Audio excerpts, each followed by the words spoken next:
Hello everyone, Nary here from Drake Queen Gaming. Some of you know me on Twitter, the Gaming Dragon. Today I'm coming at you another episode of No More Future, and as always, I've got Sedge with me. Hello, it's me. Yes, it's Sedge, and guess what, guys? He released a new game. Yes, less past. It's a April Fool's game that is apparently. We're not covering here on account of how terrible it is. Don't play it. Well, I would like to check it out. I thought it was a fake announcement when I saw it on my email. I'm like, oh, that's cute. And then I'm like, wow, this is a real game. Okay. It's 10 minutes long, don't worry. It's 10 minutes long? Oh, I'm going to check it out then. I'm going to check it out then. That sounds fun. I love April Fool's games. But anyway, guys, let's jump right back into it. Please sit back and enjoy, and let us entertain you for the next 20 to 30 minutes. Anyway, here we go. All right. As you walk away from the cafe, you feel your mind racing at the thought of making that dreadful call. Old memories, doubts, and hopes clash as you lose yourself in the labyrinth that stretches around you. Natalie's voice is your only anchor, your only guide in this realm you no longer care for, as you disassociate further and further from reality. Still too many people. How about you take a ride over there? There should be a nice spot for resting nearby. You can hardly feel the weight of the bystander stares as you mindlessly follow the Labrador's instructions, letting your body run on autopilot as you consider and evaluate all sorts of questions and answers. There, see a narrow street by the electronics shop? You don't see anything, truth be told. Your eyes only see inside you at present, while your legs walk roads you do not recognize, following cues you only barely understand the meaning of. Ooh. It is like this that you finally reach a small opening amidst the buildings, a sort of square that separates two large apartment complexes, complete with an old-looking fountain in the middle and a few benches surrounding it. Alright, looks good so far. Don't see anyone hanging around at the moment, do you? You briefly take a break from your hyperactive mind and check your surroundings, as per the dog's polite request. The plaza is indeed empty, most likely due to the time. According to your inner monitor, it's just about that sweet spot between the beginning of lunchtime and the end, where most people are out and about instead of entering or leaving their houses. This should be good enough. As you sit down on the bench closest to you, right by the flowing waters of the fountain, you feel like you're still just as clueless as what to do next as you were when you left the cafe. You now have in your possession what could be your only link to what remains of your family, and your own little cousin, no less. This is probably as good as it gets for you at the moment. All you've ever wanted since waking up in this body was getting back in touch with him and everyone else, and you're now closer to that dream than ever before. However, for some reason, you cannot stop trembling in your seat. In spite of your best efforts to control yourself, you feel fear and anxiety grip you tightly as you tell yourself that this is the moment you've been waiting for since you first awoke. Isaac, can you hear me? Natalie's voice manages to cut through the darkness, though your body doesn't react at the sound of it. You never told me who you were gonna call. Is it someone important? You hesitate before answering the girl's question, your mind torn between your clashing thoughts and the conversation with your helper and friend. Yeah, it is. You try to explain yourself before Natalie can embarrass you by making further queries, but you find yourself struggling even as you do. My cousin. I now have a way to talk to him. That's wonderful. That's exactly what we were looking for, wasn't it? I'm so happy for you, Isaac. The dog's spirits are high as she celebrates your stroke of good luck, and not even you can avoid cracking a smile as she does so. It really is wonderful, yeah. But even now you feel the darkness tugging at your legs, threatening to pull you down into the abyss beneath. But what? Is something wrong? You can't even let out a sigh as you sort through your thoughts, feeling like even your breath is caged inside you. I spent so much time looking for him, for anyone, that I never even considered what I'd do once I actually found them. You think back to your conversation with Daphne and Apollo last night, when you last touched on the topic of your family with anyone else. I guess I never really got this far in my mind. I honestly thought it'd take longer, like, much longer. I was so busy thinking about how to get here, I never really thought of what would happen afterwards. Thanks to Nim, I have the key to my old life I so desperately wanted, and only now do I ask myself, should I use it? You pause as you further collect your thoughts. Do you not want to reconnect to your family, then? What? No, of course I do. I guess I'm just scared is all. What? Natalie's questions are brief and straight to the point, but she still speaks with the thoughtfulness and care you've come to expect from her. and your mind remains messier and more cluttered than your old bedroom. I don't know. There's so many fears screaming in my head. Like what? Again, she interrupts you before you can completely shut down. Like calling at the wrong time, or saying something stupid, like making some sort of reckless, unforgivable mistake. Like hurting him or putting him in danger without meaning to. You shiver as you try to avoid thinking about what his parents might do to him if they were to find out about this. But that is far from the cruelest thought in your mind, and you know it. Like calling him only for him to start shouting or ridiculing me. Like coming to the realization that maybe they all left for a reason. It was foolish of me to hope things could go back to the way they were. Brief silence follows as the peaceful waters of the fountain slosh behind you. For a second, you begin to fear that this quiet will be everlasting, that no further words will ever be spoken, that you'll stay a prisoner to your thoughts for the end of eternity, and that you'll never be free of them again. But then, of course, the spell is shattered as you hear the Labrador's comforting voice speak into your head. Isaac, I think you should just call him. You perk right up as you hear the canine's suggestion. But Your emotions are overwhelming you. You're getting more and more consumed by fear the longer you stall. Normally it's just you get up, leave, and try another time, but I can tell this issue will continue to eat at you until you finally confront it head on. You sit in silence as you ponder over the canine's words, unsure of what to do. Surely there's merit in what she's saying. However, at the same time... At the end, I guess all I can ask is, just do what you want to do, Isaac. I know you're waiting for his chance, and I'm glad you finally have it. Whoever you use it and how you use it is all up to you. Nats. You take a moment to reflect on your friend's gentle words of encouragement, which for a moment appeared to dispel the dark clouds in your head. You're still unconfident, confused, and afraid, but maybe you don't have to be. Maybe you can be better than this. Thanks, Nats. No problem. I'm sure everything will go just the way you want, just the way you plan. Yeah, I hope so too. Once everything's been set up and the phone starts ringing, Natalie bids you good luck one last time before leaving you on your own. As you hope for him to pick up the phone, your doubts and fears seem to grow exponentially within you. And yet your smile never falters. You cling on to optimism with all the willpower you possess, fighting tooth and nail to never let it go. This is how you wish your cousin to see you right now. The last thing he needs is a blathering, sobbing mess of a... Hello? Your thoughts immediately freeze as you hear a familiar, youthful voice speaking into your mind. I don't recognize this number. Wait. Isaac? Is that you? You almost stumble onto yourself as you immediately reply to his question. Yeah, it's me. You hear a shocked gasp on the other side of the call, but you're too busy speaking what flows into your mind right now to worry about it. I got your number from Nim just now. I hear you've been looking for me. For a moment, nothing happens.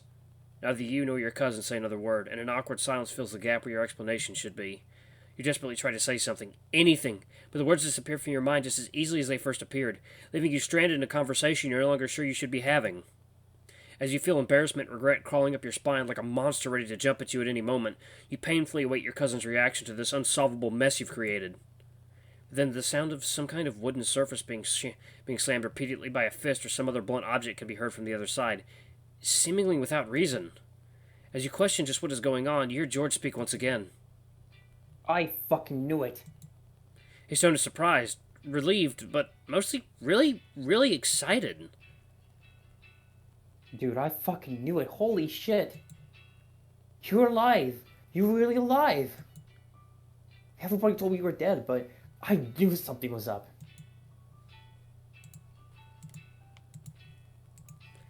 You can't help but smile as you hear George shouting and screaming his lungs out on the other side of the call. Your worst demons vanishing at the sound of his laughter.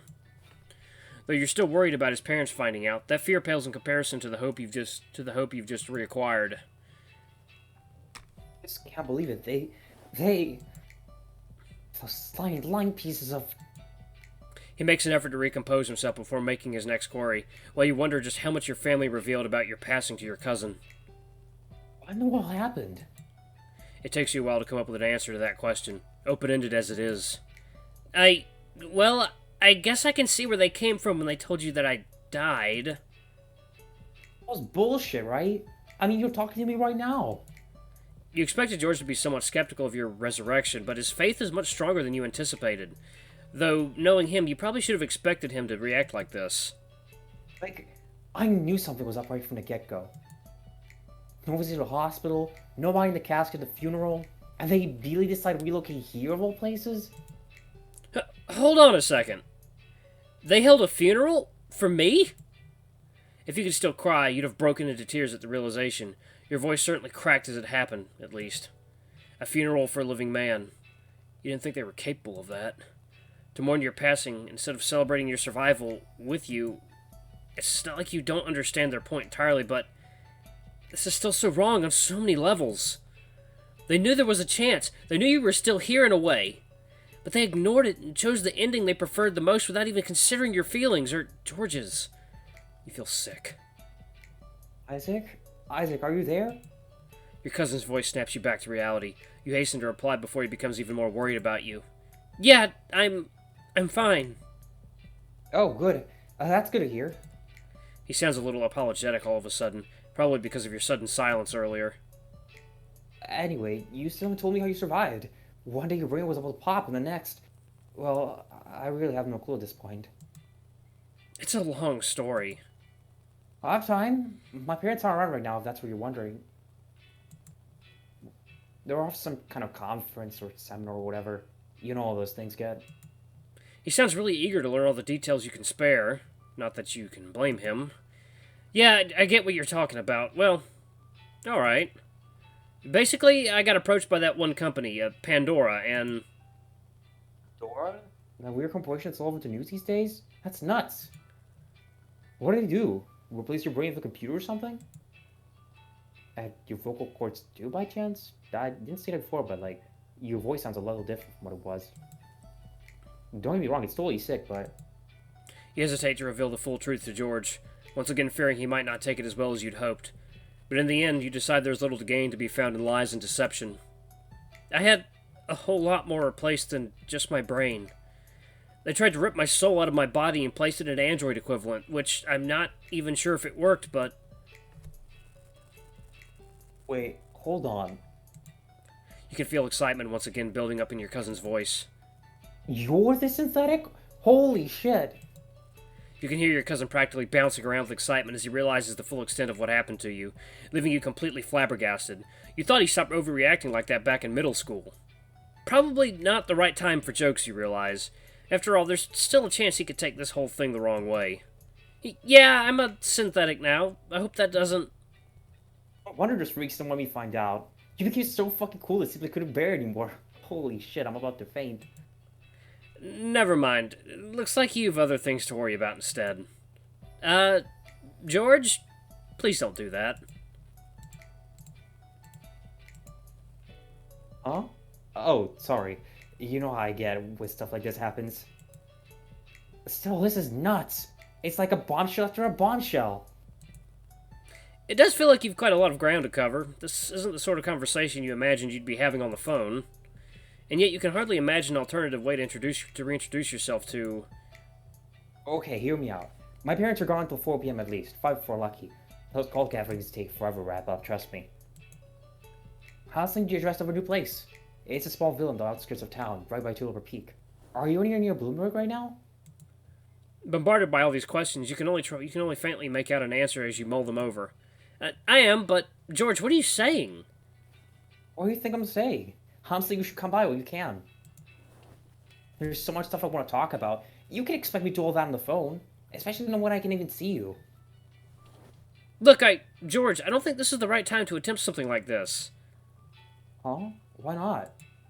Well, you've half a mind to simply say it's complicated, but you have a feeling he wouldn't appreciate that. He's heard that explanation too many times in his life to see any meaning in it anymore, and frankly, so have you. It's just a very, very scary time for me is all, what with everybody being scared to death by me even existing in the first place. Plus, I'm kind of afraid of your parents, not gonna lie. I don't want them to find out I don't want them to find out that I went to your place without them knowing. I can't even imagine what they'd do if... Isaac. You hear his youthful voice calmly state on the other end, more serious than it's ever been. 5 minutes ago, you were dead to me, and now I found out you were alive. You think I give a damn about what those 2 sacks of shit might think or do if we're caught? The seriousness breaks for a moment, and a river of sadness comes pouring in.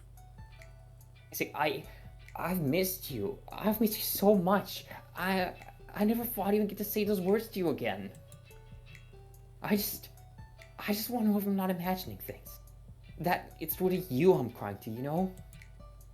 I know it's selfish of me to ask, but could you grant me that? Please?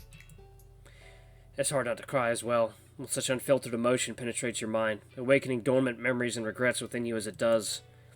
All this time you thought it was just you who suffered as everybody moved on with their lives, but maybe you didn't suffer alone. I understand.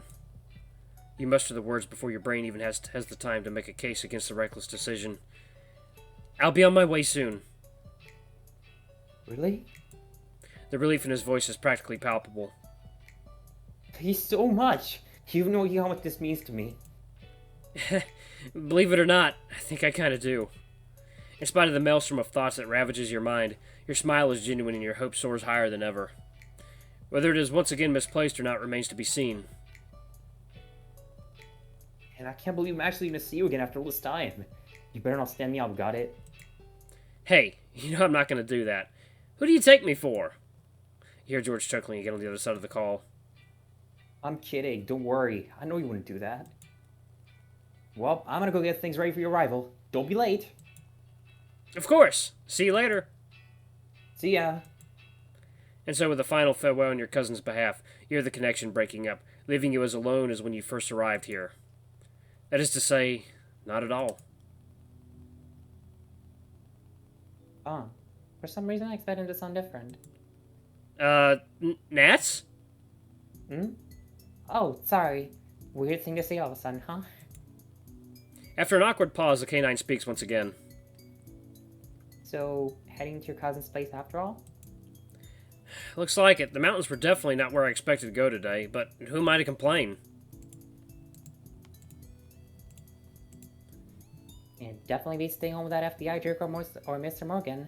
Oh, and speaking of, just got a message from your buddy. Like he said, what you're looking for is a remote villa off the main road to Tuliper Peak. Probably just your cousin misspelling it again, if you had to guess. Wouldn't be the first time it happened. He never was one to remember places' names. Tuliper Peak. It's the smallest mountain surrounding the city. In fact, I'm pretty sure it's a hill, despite the name. Been there a couple times myself, but other than that, I don't know the place very well. It's just that it's a cool place to have a picnic at. Can't imagine how much it costs those jerks to buy a house in such a remote location. A villa, no less. The Labrador's tone shifts to a more curious tone. Oh? You didn't give me the impression your family was rich. You shake your head, visibly annoyed as you reply to Natalie's implicit question. They aren't. They just like to fancy themselves rich. Especially George's parents. Oh? What are they like? No, you know. Fancy cars, fancy houses, fancy clothes, massive debt. That kind of family. Oh. I never even knew people like that existed. Yeah, though I guess it kind of worked out for them. None of their friends or relatives even know how dysfunctional they are behind all those sparkles and glitter. Your friend sounds a little taken aback by your sudden burst of anger, fueled by unpleasant memories from your not-so-recent past. Oh. Are you sure you want to reconnect with the likes of them? They don't sound like the most nice people to be around. You're right about that. Those two can die in a ditch for all I care. I've had enough of them while I was human. The last thing I'd want would be to suffer them for the rest of my existence as well. No, I only wish to see George again. You appear to have gotten a little worked up over this discussion, far more than you usually are when similar topics arise. Natalie is quick to realize this. You really care about him, don't you? Yeah. For a moment you walk in silence, your emotions a tad too unbridled to allow yourself to continue this conversation. Usually you don't shy away from ranting to your understanding canine friend, but when it comes to your family, it suddenly feels a lot more difficult to share these sensitive details. It's probably for the better this way. Not everything that crosses your mind should be shared with every one of your friends, especially considering that it hasn't even been that long since you first met. Either way, this isn't what you should be worried about most right now, so you do your best to ignore these conundrums for a minute or so while you focus on the road. You notice that you already began to track towards Tuliper Peak as you were thinking, already cutting down on time a lot. You more or less remember where to begin to climb up the hill, at least. From there, you'll have to rely on your canine aid to get you to your destination. Knowing this, you press on while trying to keep your conflicting feelings at bay. You continue heading towards the base of the hill, your mind still no better off than it was a few minutes ago. Natalie's explored the road you're supposed to take from there already, so you've no fear of getting lost along the way to George's place. It's still quite hard not to get lost in your own thoughts, however. Hey, how are you holding up? Natalie keeps checking on you every so often, whenever she feels like you're giving more thought to your fears than the road ahead of you. I'm doing fine. Thanks. You try to reassure your friend, but in the end you can't even put your own worries at ease. I was thinking about him, huh? Yeah. How could you not? Your cousin is all you can think about right now. Your family in general is all you could think about for the longest of times, and now you're taking the first step towards actually seeing them again. Well, it's really hard to think about anything else. Tell me more about him, then. About George. That's rather curious. Shouldn't she be trying to get you to focus on anything but him right now? To get your attention back towards your surroundings, anyway. Unless she believes that to be a useless endeavor, of course, which, fair enough. Well, we kind of grew up together, in a way. His parents were at my place every so often, so I always ended up babysitting him in my room while they chatted with my mom and dad in the kitchen. I see. How old is he again? He's 15 right now, and I started looking after him when he was 5. So that's a 5-year difference between you two? Wow. You already babysitting kids at 10? It's not that crazy, is it? Of course it's not, but it's still pretty impressive.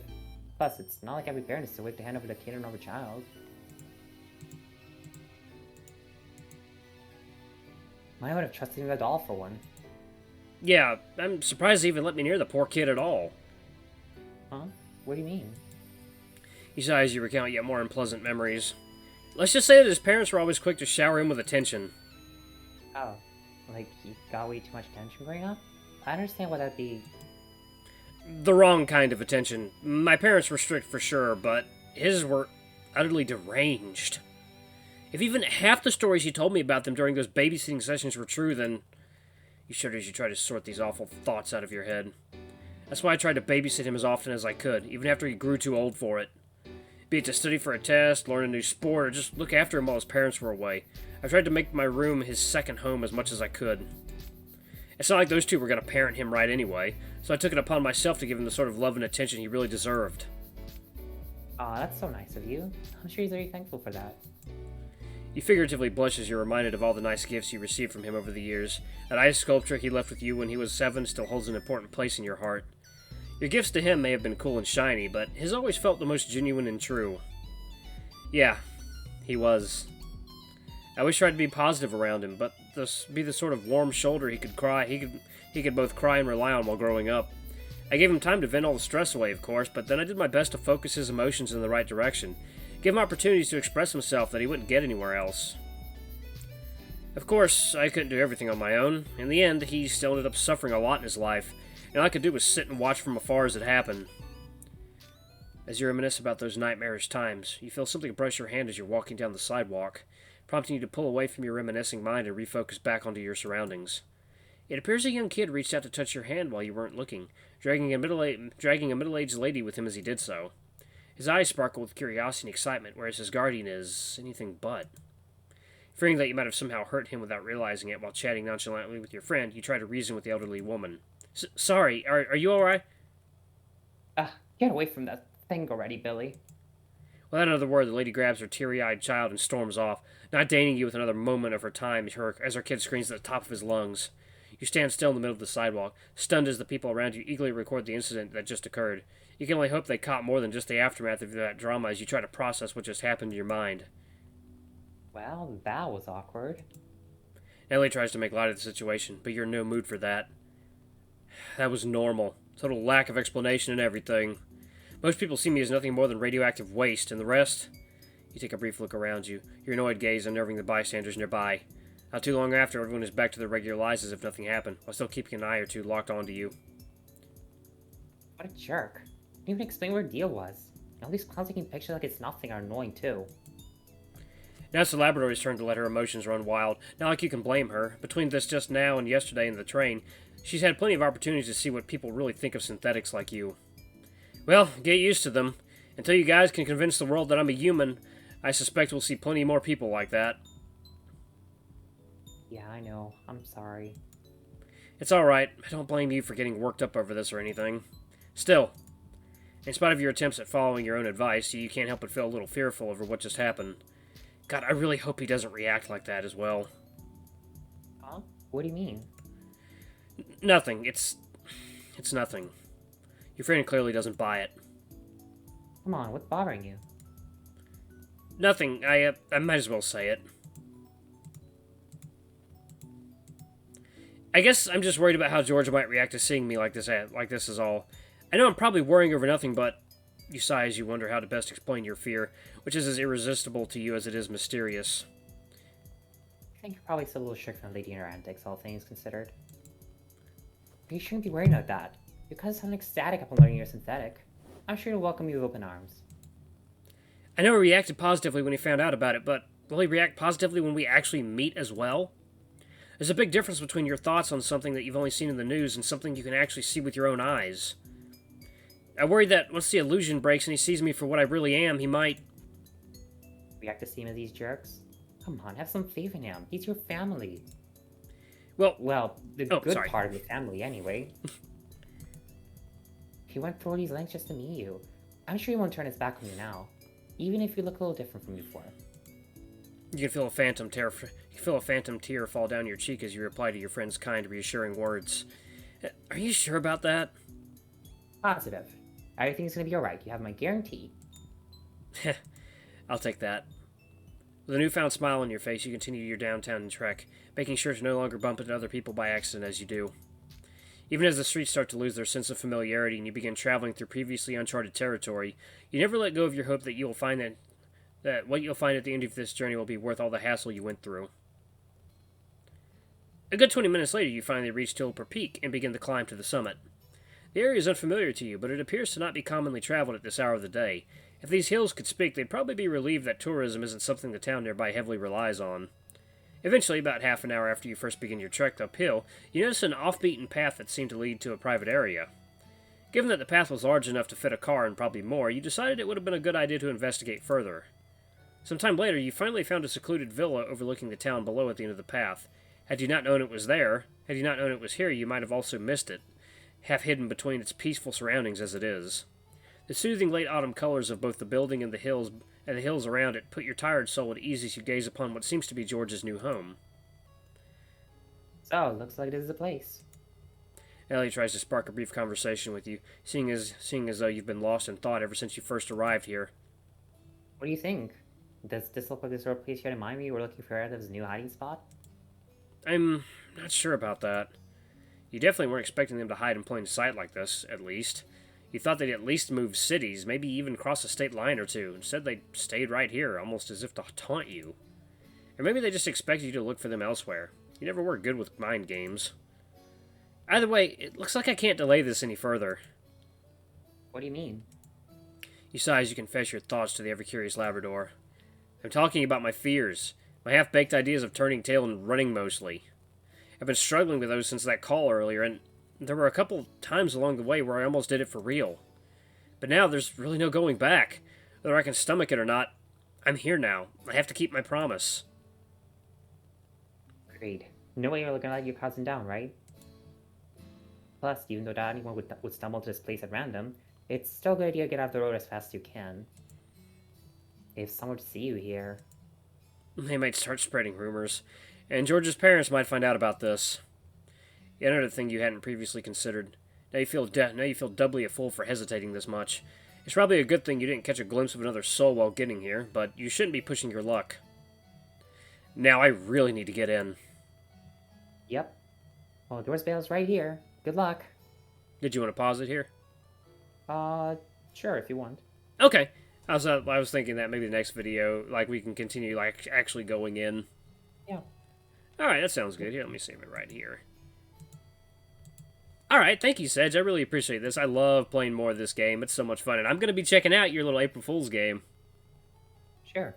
This is probably one of the slowest episodes so far. Nothing really happened. But hopefully the next episode will be a little more fun and interesting. Ooh, I like that. Well, I do enjoy the back and forth between George and Isaac. As his cousin just sounds like he's all bouncy and full of energy. Yeah, he's fun. You'll see. Can't wait to see how he reacts to Isaac. It's going to be awesome. But anyway, guys, thank you so much for watching. Don't forget to like, comment, subscribe, and ring that notification bell to the next video. I love you all, and I'll see you next time. Bye-bye! Bye.